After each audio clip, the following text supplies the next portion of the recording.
literally raced through Elizabeth Gilbert's new memoir, Take Me to the River. And I'm gonna say, oof, that is a book that I did not know that I needed to read until after I read it. So, spoiler alert, when, Miss Beautiful Elizabeth Gilbert of Eat, Pray, Love, when we left her in that era, we were riveted by her heartbreak, her quest for her own spiritual journey. And at the end of it, it was all tied up in a beautiful Hallmark bow. And she waltzed off into the distance with her beautiful Brazilian husband. I haven't really followed her on social media. I did read and really fell in love with Big Magic, which is an incredible love letter to creativity.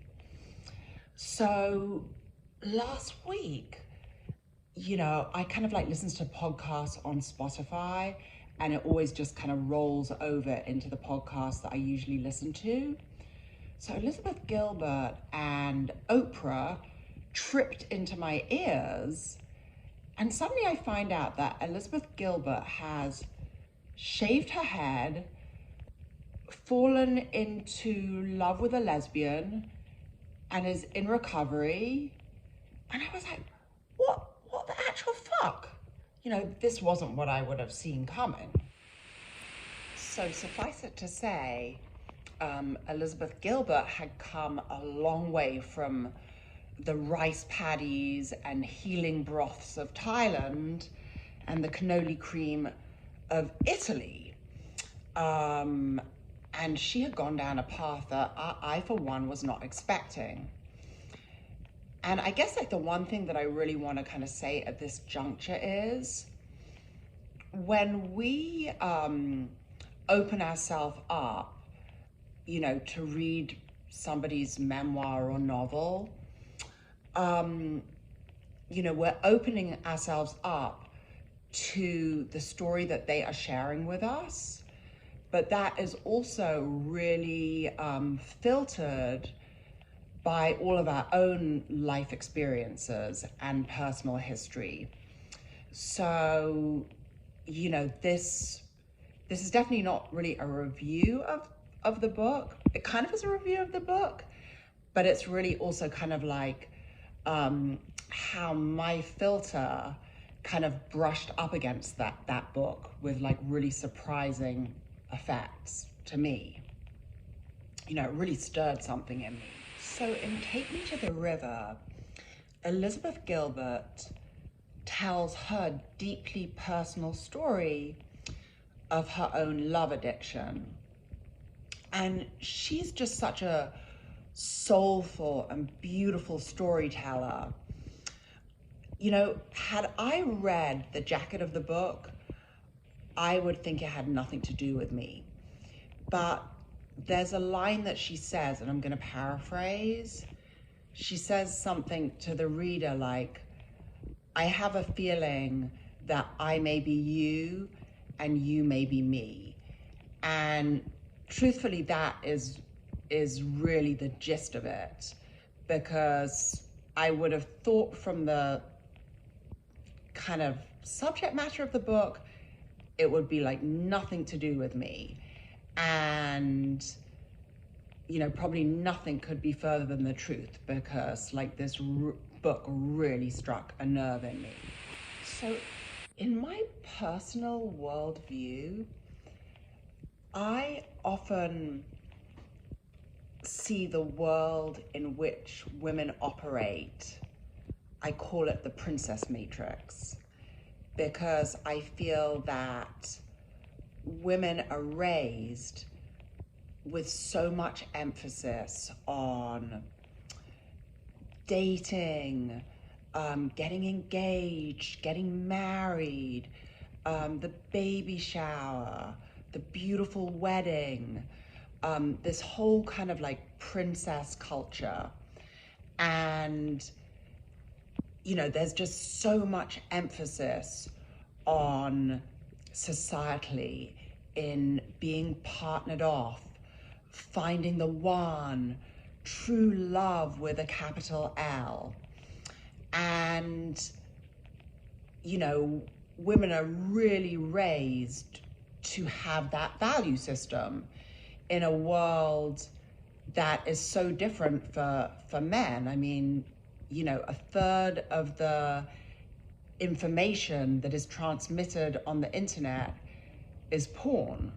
So we're in this kind of like weird dichotomy where men and women's experience of life and relationship is so different. So, in this book, Elizabeth Gilbert, kind of puts like a lot of blame on herself for her own love addiction. And the thing that really struck me as I was reading it, because, I was talking about my own filter, I already think a lot that we live in a princess matrix. I thought to myself, women are literally being groomed by society to be love addicts. I would kind of put it that far, because we literally are being trained to kind of seek out that dopamine hit of love. And then here's the other thing, kind of women are expected to kind of take on, all of the emotional labor. And then the kind of dark side of that, which Elizabeth Gilbert really talks about so powerfully, and this really brought it home to me, what goes with taking on all the emotional labor. We become martyrs, and we become angry, and that whole messy package gets kind of caught up with love with a capital L. And it's kind of like with women, we feel like we sign the contract. We have to be in for the whole thing.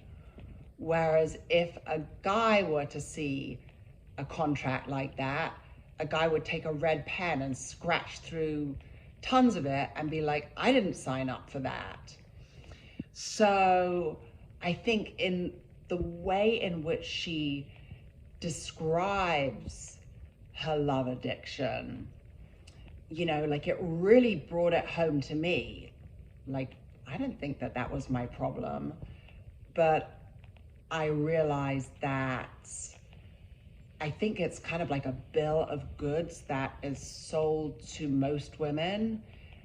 And like, I had just never really kind of viewed my own relationships in that way. And, when she spoke about it like that, I was like, ooh, girl, you're getting a little close to the bone here. Like, I really kind of was like looking in a mirror. This book is filled with like a lot of wisdom. One of the things that she talks about is life school, about how we are sent to Earth, to have certain experiences, to learn certain cosmic lessons. And I wrote down this part I want to read to you. She goes, it was Liz talking to her lover speaking to her. Between us and about us, shit got super fucked up at the end. And that wasn't your fault or my fault. It wasn't even wrong how things went. It just had to be. There was a job that we had to do in each other's stories, and we did it just right. Yeah, that's really profound. And there were other themes that she hits on in this book, to do with mortality, life after death, her relationship with psychedelics. Anyway, I'm just going to say that this is a beautiful, wise, messy love story.